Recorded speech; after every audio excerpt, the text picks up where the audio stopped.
Bem, estamos começando mais uma Ação Paternidade e hoje a minha convidada é Renilda Costa, professora universitária, que vai falar para a gente um pouco das relações raciais e educação. Renilda, fala para a gente o que você está fazendo hoje, as suas pesquisas e como é que foi essa sua trajetória.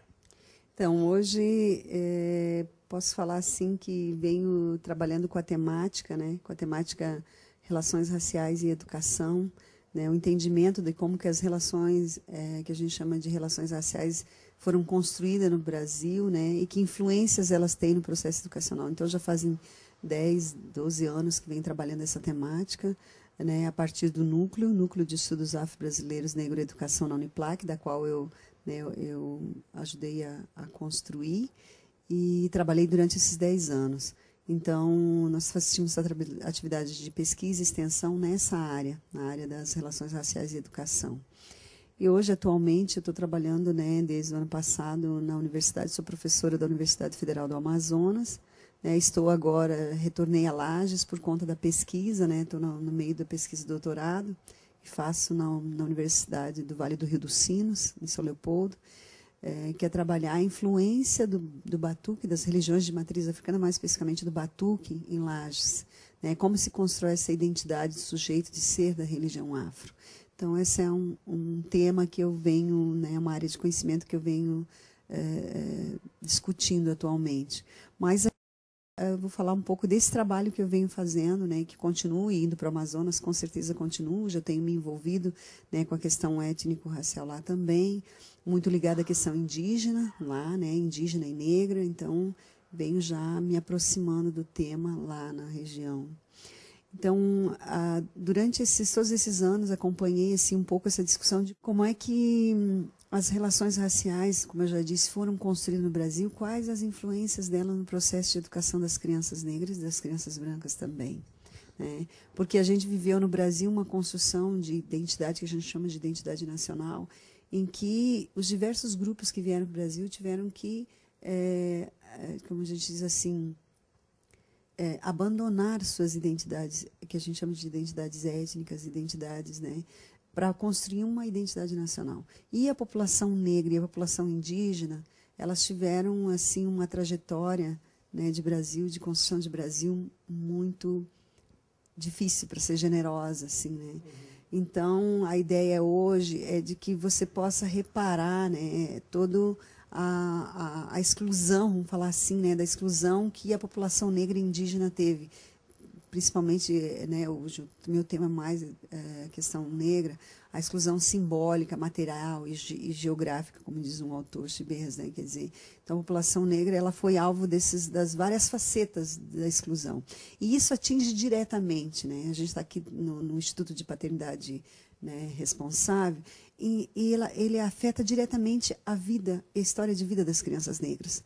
Por quê? Porque se você vai para a escola, a gente tem uma construção de Brasil extremamente, como diz Florestan Fernandes, no Brasil se tem preconceito, os índices, tanto do IBGE, do IPEA, você pode consultar, eles demonstram que existe uma disparidade de acesso aos bens, à escolarização, ao mercado de trabalho, à saúde, para a população negra. Isso não é visibilizado. Eu não digo pessoalmente que eu sou uma pessoa que eu sou racista ou não, porque isso no Brasil é algo que se construiu de uma forma meio mascarada, diferente da experiência de outros países. Então, para você desvelar essa questão racial, há toda uma discussão que hoje está sendo feita a partir da lei, das diretrizes curricular, que hoje se tornou a partir do movimento negro. Você teve todo um foco de você pensar as relações étnico-raciais, a gente chama no Brasil, numa outra perspectiva. A perspectiva do reconhecimento, a ideia de reconhecer a identidade negra, ou identidade indígena, pode ser, ou de diversos povos, como algo positivo. Não a ideia de raça negra como algo inferiorizante, como foi construído ao longo da trajetória do Brasil.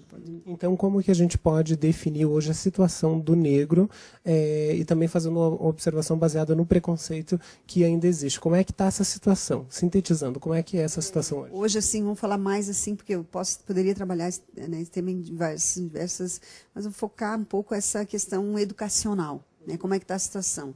Então, hoje você tem, a partir de toda a trajetória, não é algo que surge agora, porque às vezes as pessoas pensam, pô, hoje tem a lei, uma lei que trata de história e cultura africana e afro-brasileira, você tem, que está uma discussão agora das cotas na universidade, que todas elas fazem parte de um conjunto que a gente chama de, de ações afirmativas.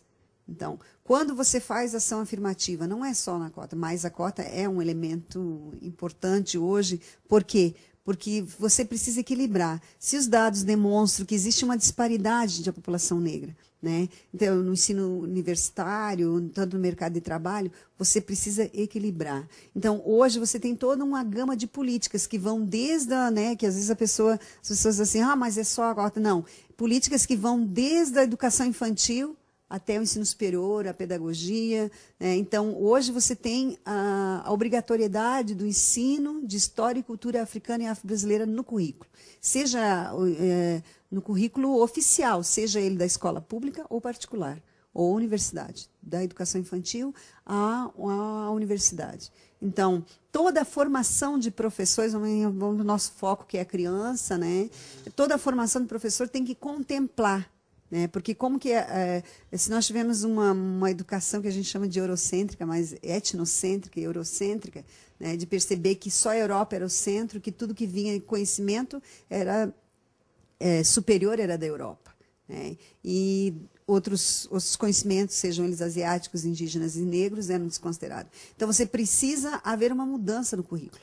Uma mudança no currículo implica a formação de professores, implica material didático, implica toda uma rede de discussão com os profissionais da educação para que você possa, né, ter relações que a gente chama relações ligadas à diferença, mais saudáveis, né? Então, ontem ainda conversava com uma colega, assim, né, falava, analisando uma entrevista, né, quer dizer, às vezes a criança, desde a educação infantil, ela já manifesta. Eu não quero ficar perto do coleguinha, eu não quero sentar na mesma mesa que ele. Então, é algo que para os professores, né, eles exprimem, nas entrevistas que a gente faz, eles exprimem, né, que às vezes eles têm que lidar com essas situações e como lidar, se você não teve um preparo. Então, hoje, essa discussão está muito ligada ao campo educacional. De você pensar como que você vai pensar um outro Brasil que seja possível e que as crianças tenham essa ideia do reconhecimento da sua identidade como algo positivo. A questão em Lages, como é que está essa situação do negro, dessa questão da educação em Lages? Em Lages você tem diversos espaços de discussão. Você tem desde o movimento negro, que já trabalhei, né, muitos anos, né, que faz um trabalho de conscientização. Você tem o núcleo, que já vem aí 10 anos, tem o Núcleo de Estudos Afro-Brasileiros Negro e Educação. E você tem toda uma formação também, a rede vem investindo, tem profissionais, onde estava com uma colega que está com uma pesquisa, né, que é professora da rede, com pesquisa nessa temática. Então, existe com bolsa para estudar e tal. Então, existe uma preocupação, né, da implementação da lei, né? Então, isso traz o quê? Isso traz a preocupação de que você tem que ter um setor, você tem que ter construção de material didático, tem formação para professor. Tudo isso é algo que está ainda digamos assim, é uma preocupação, eu vejo assim que é uma preocupação tanto dos gestores, tanto do município como do Estado, né, em Lages, mas é algo que está no processo ainda. Ele precisa andar, né, precisa deslanchar. Renilda, infelizmente o nosso tempo é curto. Agradecemos imensamente a sua participação. Muito obrigado. Eu que agradeço. Eu vejo assim que o espaço, né, da mídia, o espaço da comunicação é um espaço muito importante para se pensar, né, a ideia de se construir um outro Brasil. Né, um outro Brasil em que todas as crianças possam ter oportunidades sociais e educacionais igualitárias. Não só crianças, mas jovens e as pessoas de uma forma geral. Renilda, infelizmente o nosso tempo é curto. Agradecemos imensamente a sua participação. Muito obrigado. Eu que agradeço. Eu vejo assim que o espaço, né, da mídia, o espaço da comunicação é um espaço muito importante para se pensar, né, a ideia de se construir um outro Brasil. Né, um outro Brasil em que todas as crianças possam ter oportunidades sociais e educacionais igualitárias. Não só crianças, mas jovens e as pessoas de uma forma geral. Obrigado. E nós vamos a um rápido intervalo e no próximo bloco nós conversaremos com a Cirlei Rodrigues, falando, nossa secretária, né, de Educação do município, falando sobre as pulseirinhas do sexo.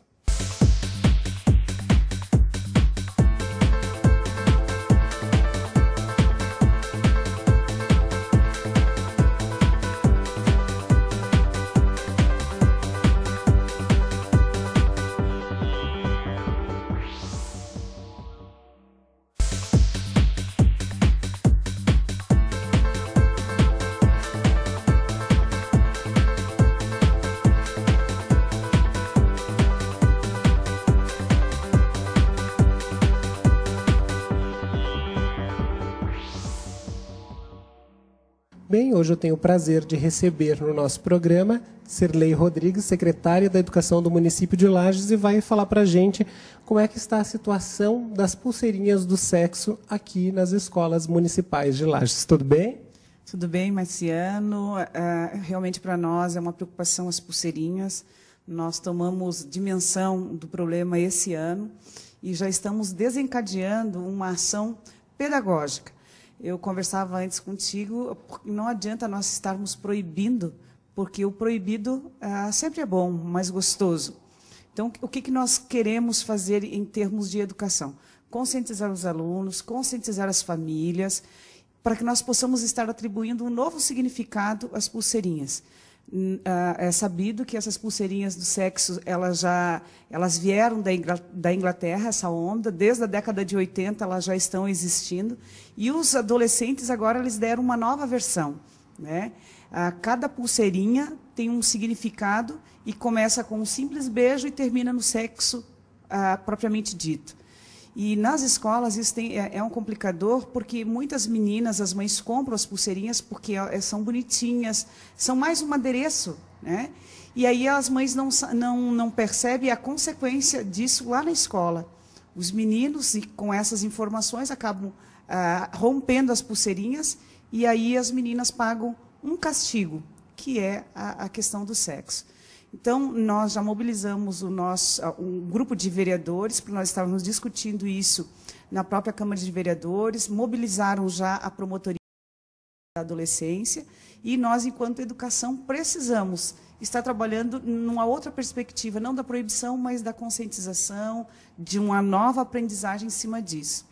Além disso, Marciano, estaremos trabalhando com os nossos meninos do Grêmio Estudantil, que todas as nossas escolas do ensino fundamental, da educação básica, que tem do 6º ao 9º ano, tem um Grêmio Estudantil. Então, nós vamos trazer os grêmios para esse movimento, para que eles possam estar fazendo esse trabalho também lá na escola. Além de nós trabalharmos com os pais, com os professores, com os gestores, os alunos, que são realmente os meninos e as meninas que levam esse tipo de produto para a escola. E qual que é o trabalho que os professores da rede de ensino municipal já vêm desenvolvendo para tratar dessas questões que envolvem as pulseirinhas? Marciano, nós fizemos uma reunião com toda a direção de ensino da Secretaria da Educação e demos a tarefa para a nossa diretora para que se faça, junto com os orientadores que nós temos nas escolas, um projeto de conscientização e, além disso, que os professores trabalhe o tema transversal, que é a questão da educação sexual. Além disso, nós temos o projeto Valores e Vivências, que é um projeto que vem aí substituindo o ensino religioso nas escolas. Acontece no contraturno e temos um grupo de professores muito bem fundamentados que passam a estar discutindo estas questões, principalmente com os nossos adolescentes, que são os que estão utilizando as pulseirinhas. Algumas unidades escolares, os gestores proibiram o uso das pulseiras, mas não basta isso. Não basta nós proibirmos, nós temos que trabalhar no sentido, como eu já dizia anteriormente, que a gente conscientize os alunos acerca das consequências desse uso indevido. Porque se nós proibirmos as pulseiras devidamente e sem um trabalho por trás, eles vão criar outros símbolos e outros significados. Outra coisa, não adianta nós proibirmos na escola se a violência ainda vai continuar, as violências vão continuar acontecendo no seio da comunidade. Então, precisamos realmente trabalhar a conscientização, empoderar os alunos no sentido de que eles estejam instrumentalizados para que não utilizem dessa forma indevida, que é a proposta que está vindo aí de alguns países como a Inglaterra. Na verdade, essas pulseiras são de um material simples, de silicone. É um material comum, como uma pulseira de relógio. O que tem nos dado mais, que a gente tem que dar mais importância é o significado que elas têm. Então, nós podemos dar um novo significado para elas. E a partir da conscientização, da prevenção, conscientizando elas e prevenindo dos problemas que poderão ser ocasionados em função dessa utilização indevida, digamos assim. Mas, Sirlei, quando que iniciarão a aplicação desse projeto, dessa formulação de uma nova consciência para esses alunos? Nós estaremos agora reunindo no mês de abril os diretores, também os grêmios estudantis, para começar a dar um pontapé inicial para esse projeto. Então, todo o ensino já está articulado, já está sabendo como é que vão fazer essa abordagem, e vamos também, a partir de abril, fazer um trabalho mais efetivo nas escolas, acompanhando o desdobramento disso. Uma outra coisa, a escola vai ter que apresentar um projeto pedagógico para nós, Secretaria da Educação, mostrando que ações foram desencadeadas no interior da escola para conscientizar esses alunos. Então, vamos deixar a coisa bem amarrada para que nós não tenhamos problemas posteriores. Bem, Sirlei, chegamos ao final dessa nossa entrevista rápida, mas nós estaremos conversando com outras pessoas e também informando mais o pessoal que está em casa ou as pessoas que assistem o nosso programa referente a este assunto. Agradecemos imensamente a sua participação e também deixo uma mensagem para a família que está assistindo, que com certeza tem muitos pais assistindo e alguns adolescentes, referente às pulseirinhas. Primeiro, eu queria dizer, Marciano, que eu parabenizo o programa Paternidade Responsável por estar abordando esse tema que é fundamental, uma vez que se trabalha a questão da paternidade responsável, e essas pulseirinhas têm implicações nesse sentido. Dizer para os pais que observem, que fiquem atentos ao comportamento dos filhos, que a gente precisa ganhá-los e não perdê-los. E a partir do momento que o pai e a mãe deixam os filhos fazerem o que querem, alguém na comunidade os ganha. E quem perde com tudo isso somos todos nós, a comunidade, a família, a escola. Então, precisamos nos unir, família, escola e comunidade, para que nós tenhamos crianças e adolescentes bem desenvolvidos, bem situados e que estejam praticando ações positivas e aprendendo coisas também significativas para o bom desenvolvimento deles e que possamos, com isso, ter uma sociedade mais justa, mais fraterna, com menos violência e com menos crianças e jovens em situação de rua e de risco.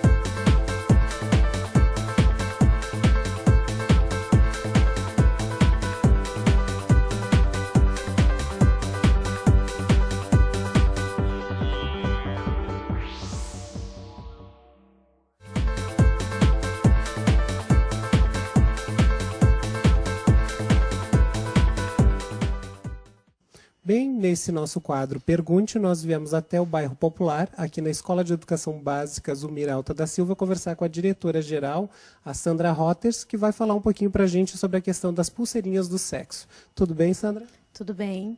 Bem, até o momento nós não tivemos problemas, com as tais pulseirinhas, porque na primeira semana de aula nós já passamos nas salas e alertamos os alunos dessa brincadeira perigosa. Então, desde fevereiro, vocês já começaram esse processo de conscientização. Com certeza, conscientização e prevenção para que não tenham problemas futuros. Mas, assim, algum projeto, algo programado para que possa orientá-los? Na semana que vem, ser uma reunião com os pais, né, com a APP da escola, e já vamos expor esse problema das pulseirinhas, né? Estamos aí também pensando num projeto para transformar este problema em algo que seja produtivo, né, para não ter mais esse problema na escola. E que projeto seria esse? Bem, transformar a cor das pulseirinhas, o significado das cores, em algo positivo, como o branco, na paz e as outras cores também, em significados positivos e não aqueles significados pejorativos. Você nos disse que passou nas salas juntamente com a equipe e fazendo essa parte de prevenção. Qual foi a reação desses alunos? No primeiro momento, eles não gostaram, os maiores principalmente. Mas depois eles aceitaram, né, e compreenderam o perigo que é essa brincadeira. Porque, na realidade, os maiores, até alguns sabem o significado. O problema são as crianças, são os pequenos, que para eles é uma pulseirinha inocente, né? E também os pais